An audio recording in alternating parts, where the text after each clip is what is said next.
The airport was loud. People rushing, announcements echoing, children crying, wheels of suitcases dragging across the cold tile floor. But inside Ava, everything was quiet. That kind of numb silence that follows when you run out of fear and tears.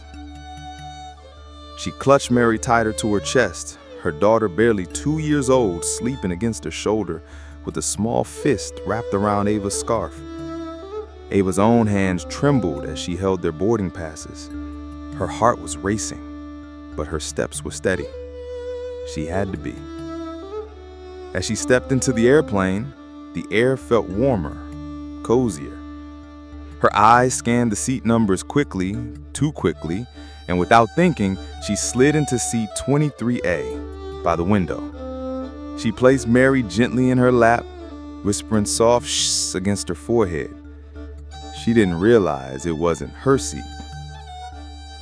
A few minutes later, a man stopped beside her row, checking his ticket and looking at her.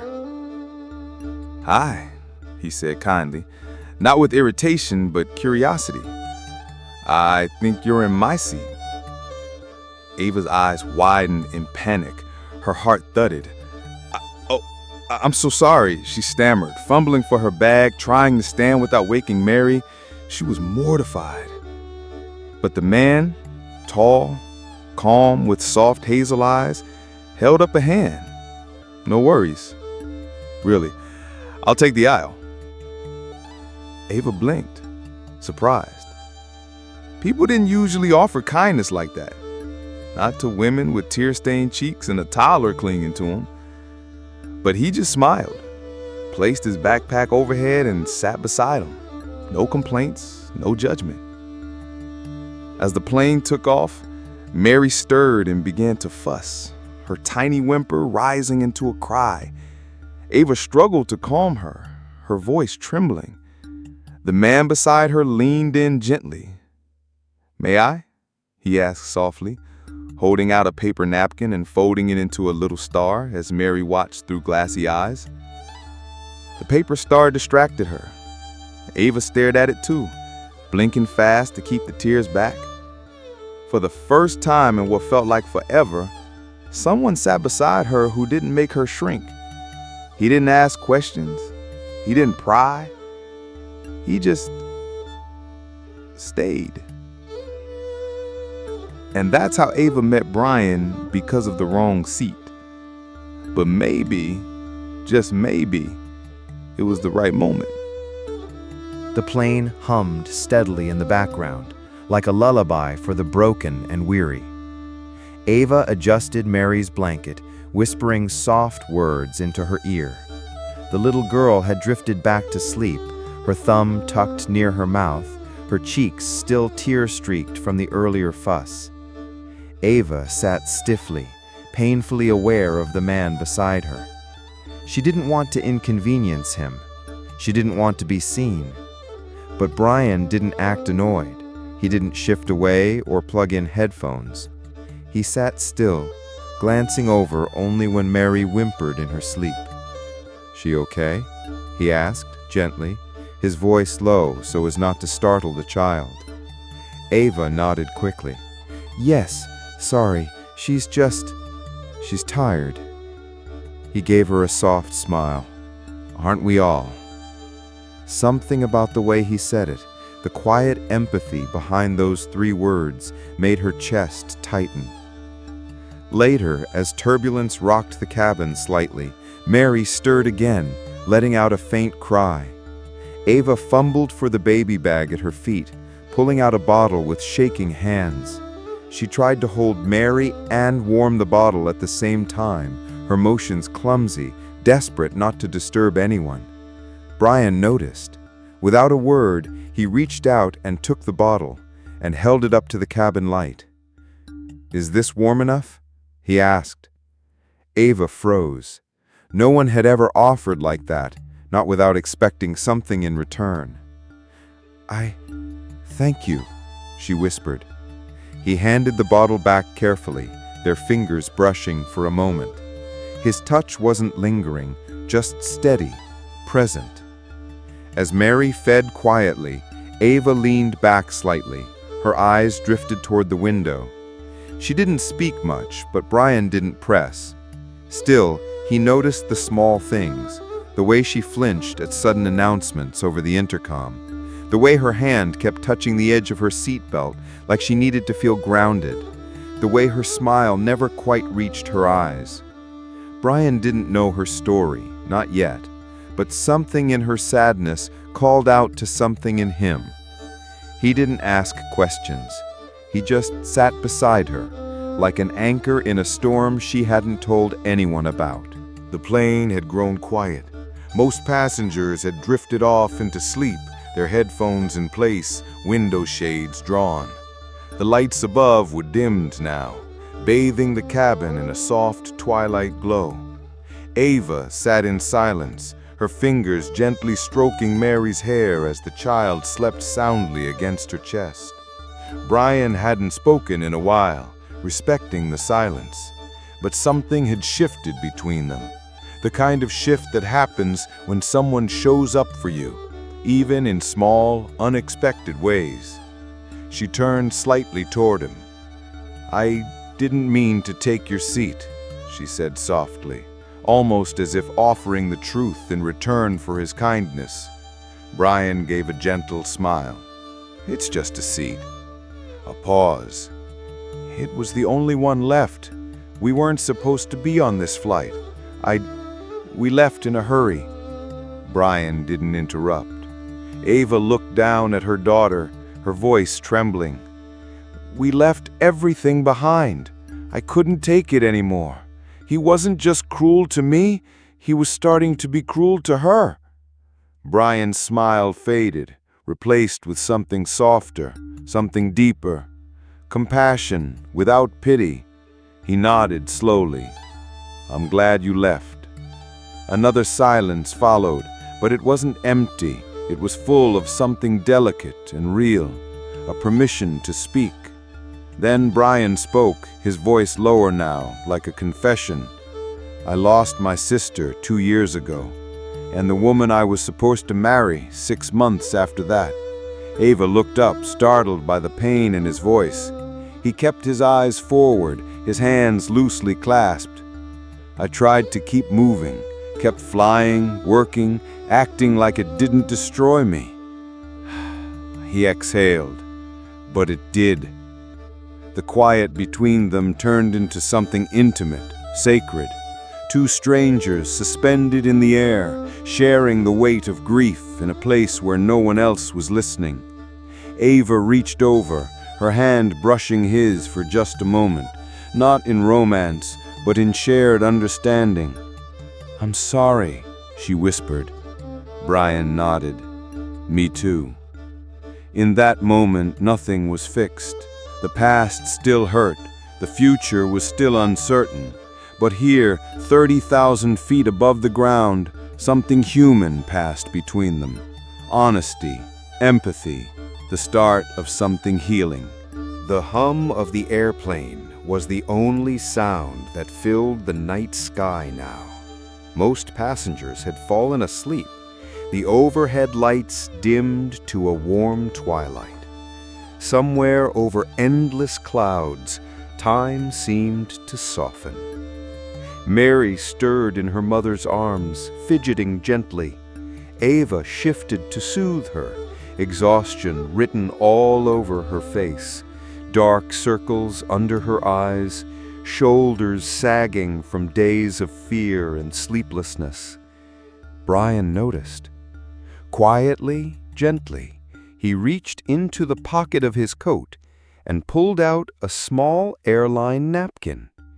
With precise, careful fingers, he began folding it, not to distract himself, but to offer something small and kind.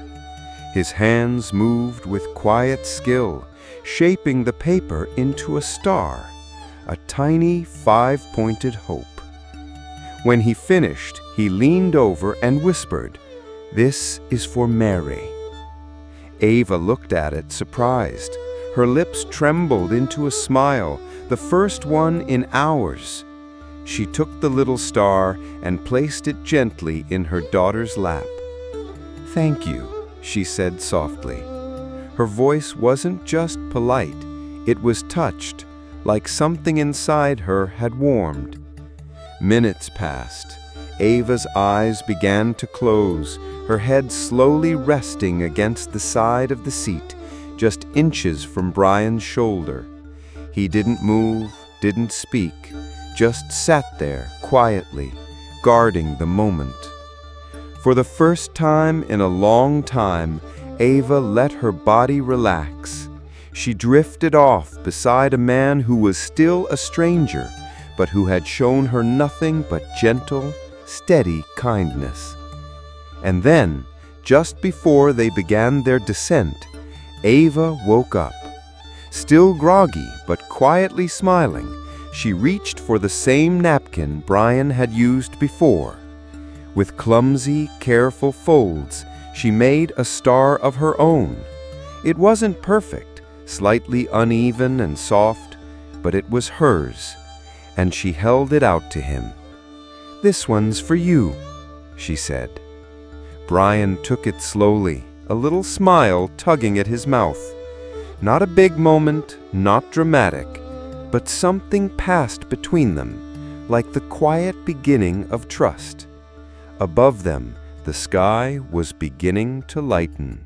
The morning light broke gently through the plane's windows as the city of Chicago slowly came into view below, a patchwork of rooftops, roads, and movement. The long flight was finally ending, but something tender and unspoken hung between Ava and Brian as they gathered their things.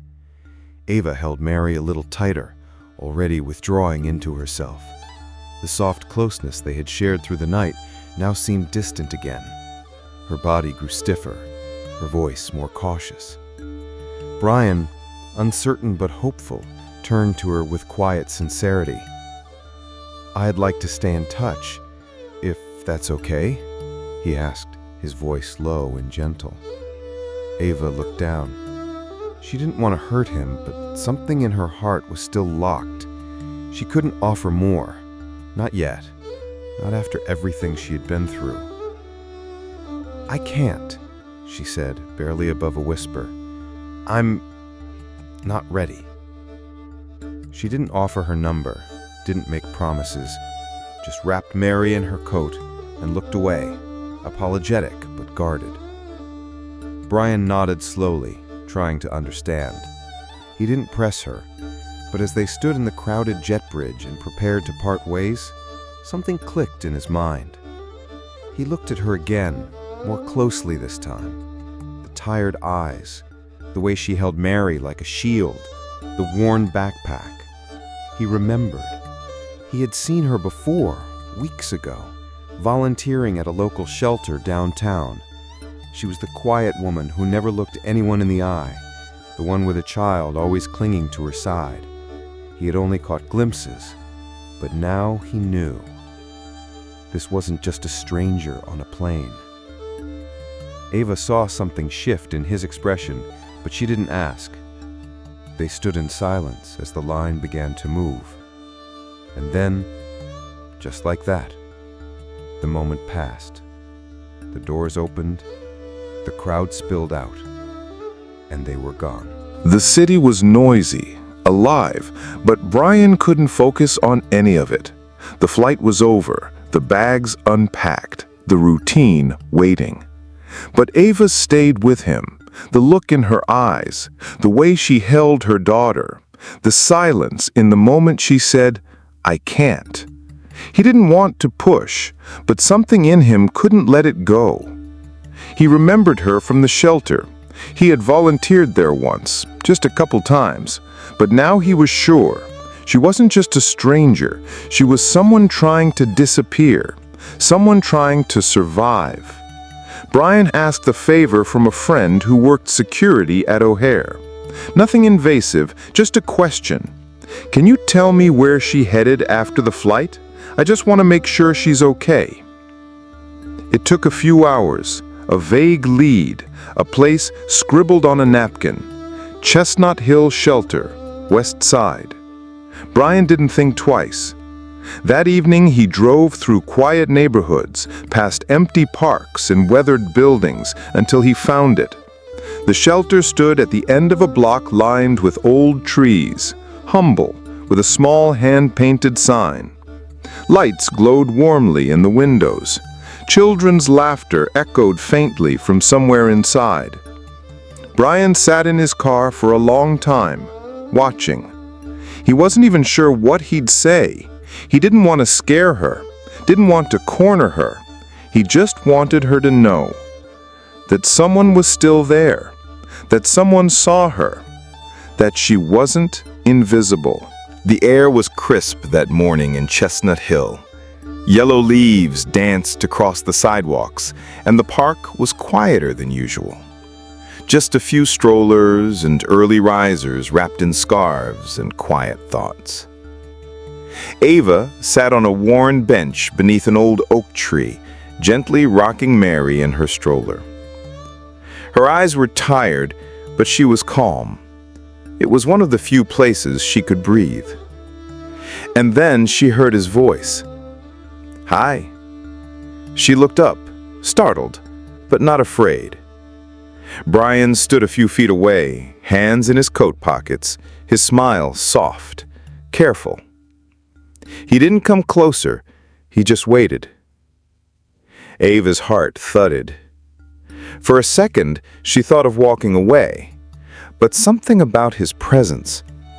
It didn't feel threatening, just warm, familiar. "I wasn't following you," Brian said with a nervous laugh. I was hoping to run into you. I'm sorry if that's weird." Ava didn't answer right away, but she didn't leave either.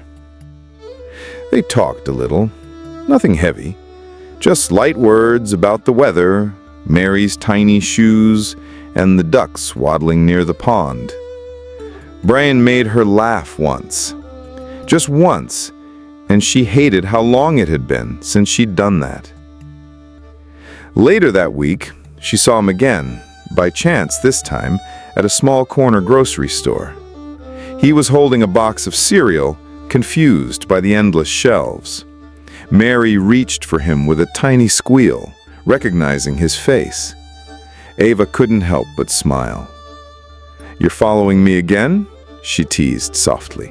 "Nope," grinned he. "Just hunting for the world's most elusive oatmeal." And just like that, the space between them began to shrink. Not erased, not forgotten, but gentler. Something like trust. Something shifted after that. Brian didn't force his way in. He simply stayed present. He showed up in small, quiet ways. A walk through the park. A cup of coffee left at Ava's doorstep. A ride home from the grocery store when it rained. Mary took to him first. Her tiny hands reached for him with ease. Her laughter came quicker when he was near. And slowly, Ava stopped flinching at kindness. She stopped bracing for the catch. It wasn't sudden, but little by little, she allowed Brian in. One morning, Ava stood in front of the old brick building that housed the local community center. Nervous but determined. She'd applied for a part-time job there, helping with art classes and early childhood programs, and now she had the keys. Inside, the rooms smelled of crayons and old paint. It felt like a place where new stories could begin. Brian helped repaint the dusty walls. Mary made handprints with finger paint on construction paper. They laughed together, built new routines. Dinners were sometimes shared, evenings spent on the porch while Mary slept inside.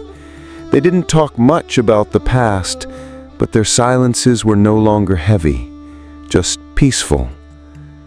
Ava wasn't ready for big declarations, but when Brian brought her tea the way she liked it, or when he rocked Mary to sleep without being asked, her heart softened.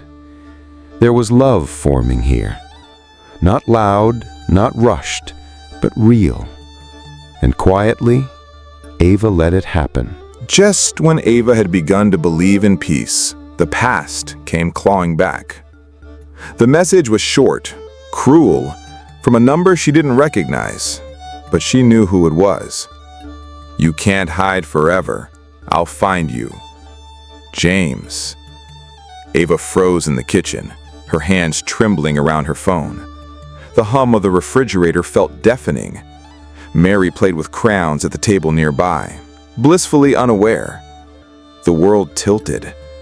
She didn't cry, didn't scream, just felt everything inside her hardened again, like a door slamming shut.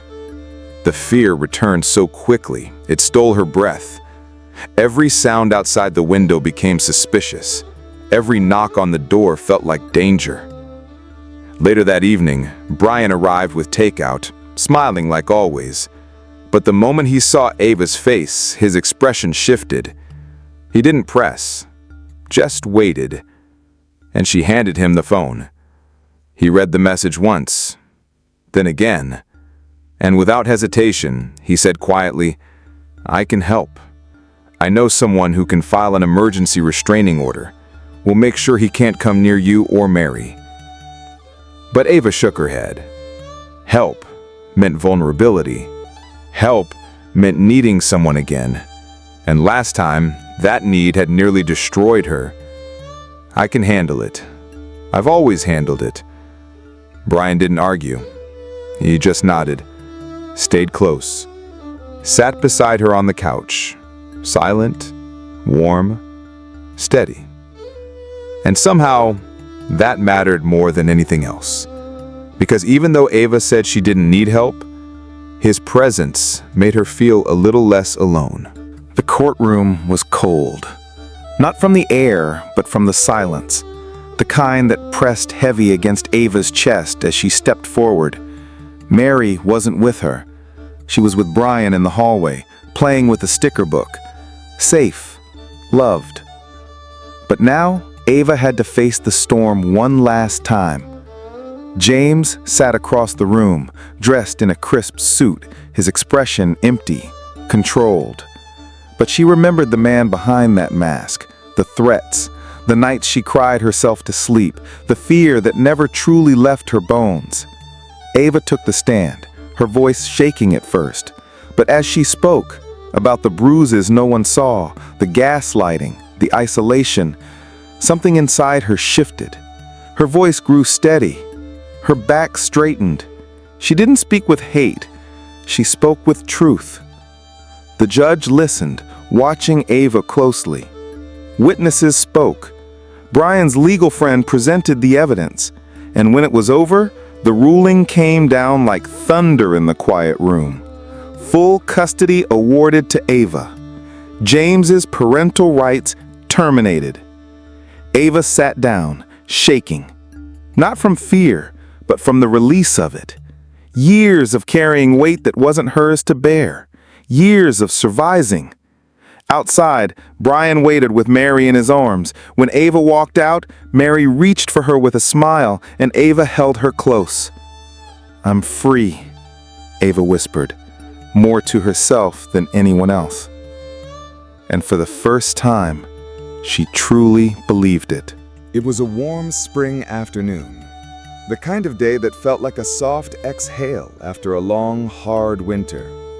The community center's small courtyard was alive with laughter and sunlight, picnic blankets spread across the grass, children running barefoot, and music floating through the air like hope itself.